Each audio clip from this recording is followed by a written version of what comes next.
So guys, may nagtatanong sa akin, pinapasagot niya sa akin, i-reels ko nga daw ito. Sabi niya sa akin, ano masasabi mo yung tungkol sa 500 budget na sinasabi ng DTI? Ang masasabi ko lang is, it really depends on you. 'Di ba? Hindi mo naman kailangan maging bongga or gumastos ng sobra-sobra para lang mag-spend ng Noche Buena, 'di ba? Ang importante, sama-sama kayong pamilya, masaya kayo, may makakain kayo, at healthy kayo, 'di ba?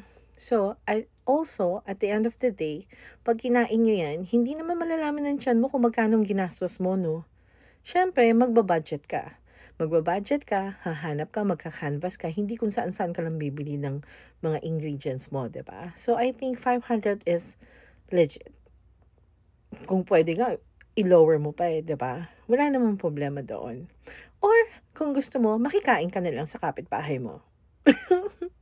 'Di ba? Ang importante talaga doon is masaya kayong family, buhay, and healthy, and spend time together. And syempre, pray and eat together. 'Di ba? Take care, have a good one.